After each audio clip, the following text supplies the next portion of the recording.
Good evening, you're watching the main news on HKIBC. I'm Azam Khan. Here's a look at tonight's top stories. Hongkongers take to the skies as the long holiday begins. John Lee says the Year of the Rabbit will usher in a new start and provide a new hope for Hong Kong. And the city gears up to welcome the Year of the Rabbit.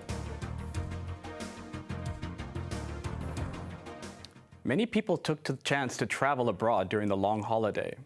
Despite the busy scene at the airport, tour operators say the number of people flying away only accounts for 1/3 of pre-pandemic levels. Macy Mock reports. As this year's Lunar New Year's Eve falls on a weekend, many people took advantage of the 5-day holiday to travel abroad. The lively scene at the airport today was a steep contrast from last year when 21 days of quarantine was still in place. Happy New Year! 咁今次即係可以開返咁都好開心嘅，大家都。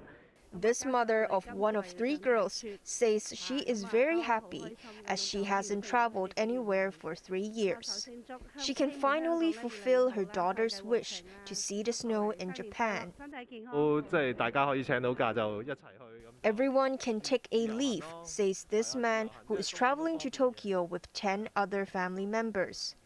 He is not worried about traveling abroad despite the rise in infections, as he and his family are vaccinated or had contracted COVID before. EGL Tours Executive Director Steve Hyun said Japan remains the most popular destination for group tours. Business has been thriving in these few days, with up to 20 tour groups flying out every day, he added. However, the number of people traveling overseas is currently at 1/3 of pre-pandemic levels, and Hyun expects it could take nearly 18 months to revive the volume. Meanwhile, a large number of people have chosen to visit their families on the mainland by taking the high-speed rail. Travelers at the West Kowloon station, including this woman, hope the PCR mandates to cross the border can be dropped, as she had to wait for 2 hours at a testing station. The government said there is sufficient COVID testing capacity during the Lunar New Year and reminded the public to opt for testing centers with fewer people. Authorities said a digital copy of the self-paid test result is acceptable while entering the mainland, and people do not need to go back to the test center to obtain a hard copy. Macy Mock, HKIBC. Transport Secretary Lam Sai-hung expects Japan to lift flight restrictions by next month. Talking on a radio program, Lam said the government will consider taking countermeasures if Japan and South Korea continue to impose flight restrictions on Hong Kong carriers. Japanese authorities imposed a limit, restricting the daily number of flights operated by local carriers to Japan.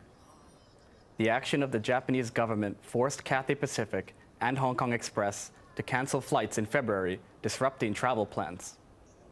South Korea has also restricted flights from the city to land only at Seoul's Incheon International Airport. Although the city has decided to lift the isolation order starting January 30th, a government pandemic advisor said mask mandate should still be in place until winter is over. Janice Lowe reports. Despite the reopening with the mainland, cross-border students are still attending online classes for almost 3 years. This has also temporarily shut down the cross-border school bus services, as the authorities are aiming to resume in-person classes for southbound students as early as next month. Transport Minister Lam Sai-hung revealed special arrangements will be made to speed up the permit approval for buses which operate in the closed area.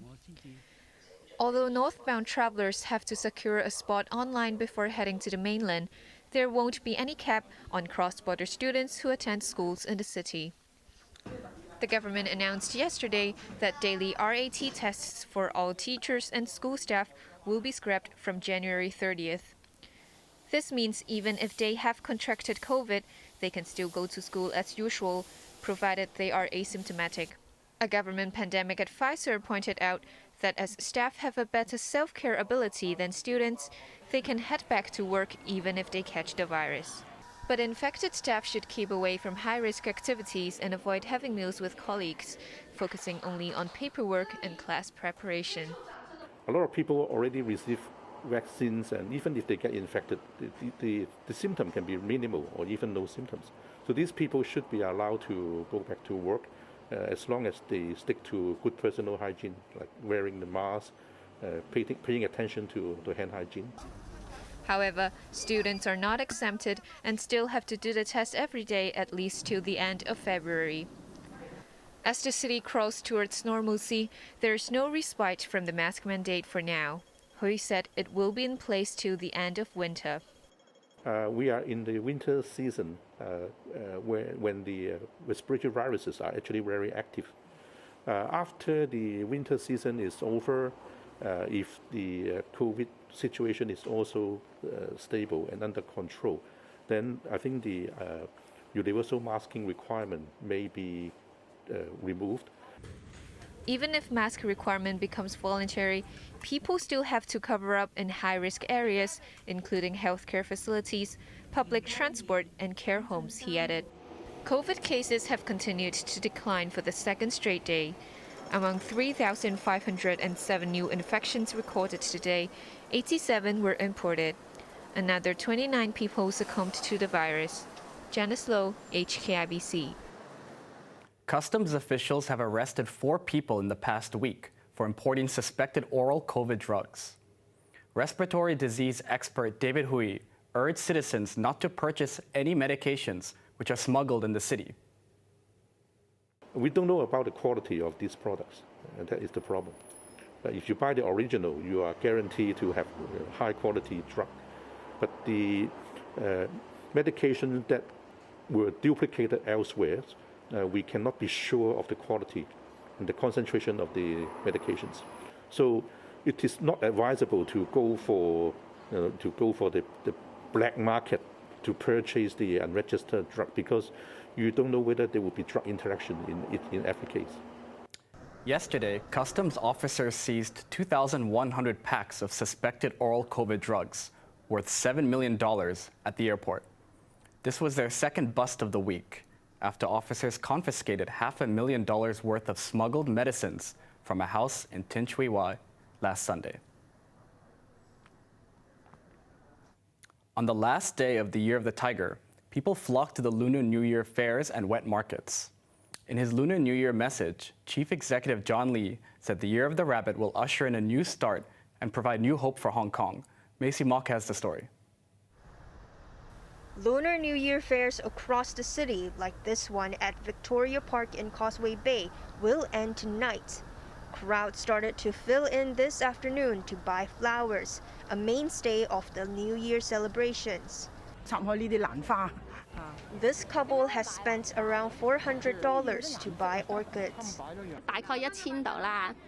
This woman is willing to spend around $1,000 on flowers and kumquat trees to revive the festive celebrations for a happier year. While the crowds were enjoying the festive atmosphere, vendors were not so happy as sales were not blooming. This vendor says business was not as good as previous years. She has slashed the price by up to 30% to clear the stock.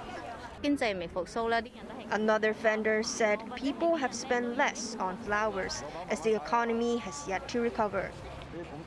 Wet markets were packed as shoppers looked for bargains to get ready for the New Year's Eve dinner. This shopper says food has become expensive. She has to pay $20 to buy one corn. Another woman said the price of wet market goods has surged by 10% in the festive season as compared to other days. She spent around $500 on ingredients to prepare a meal for 5 people.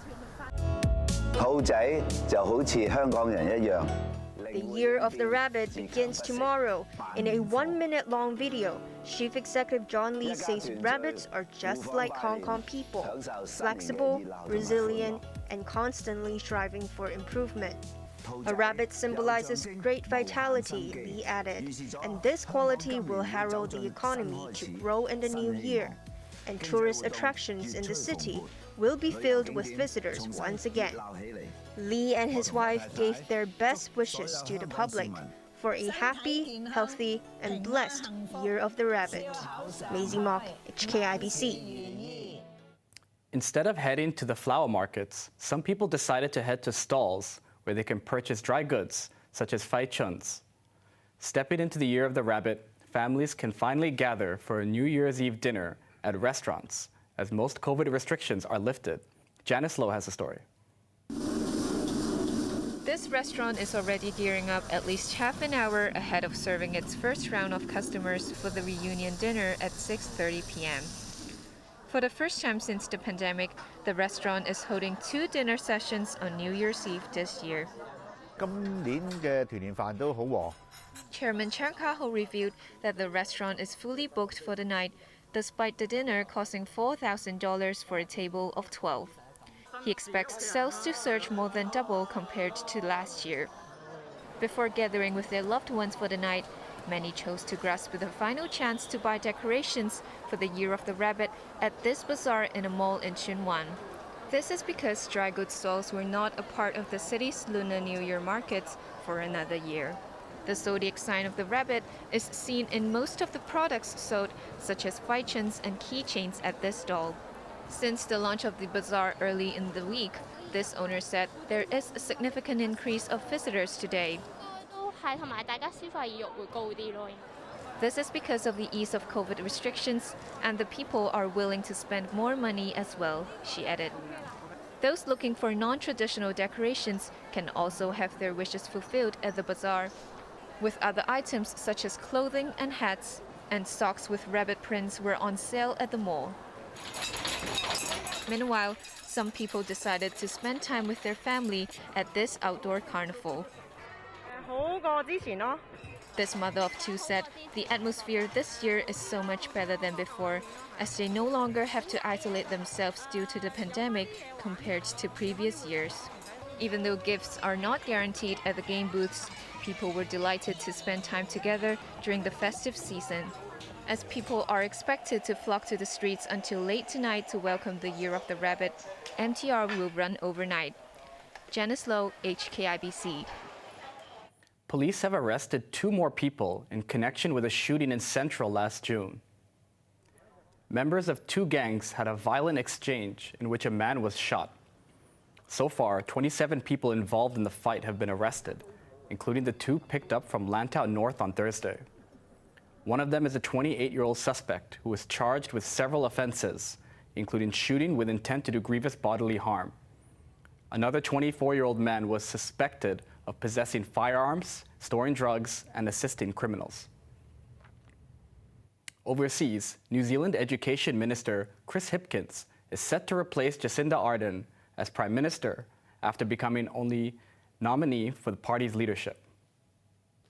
Today I can confirm that I have put my name forward to be the next leader of the New Zealand Labour Party and therefore the next Prime Minister of New Zealand.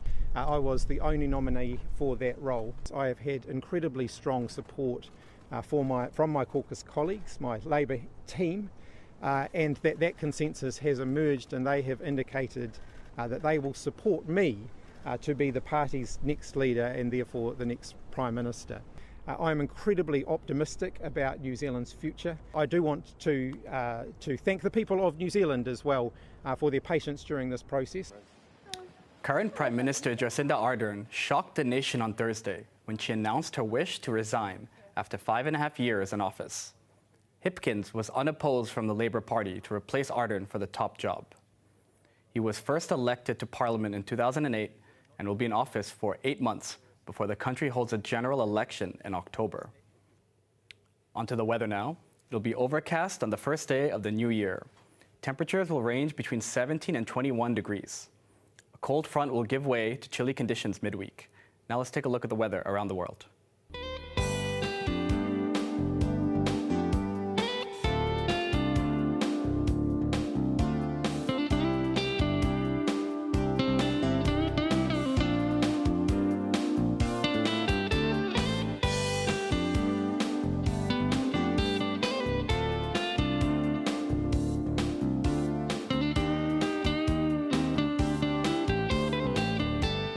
That's our main news for Saturday night. Join us for more news at 11. Enjoy the rest of the evening as we head into the Year of the Rabbit. I'm Azam Khan. Thanks for watching. Good night.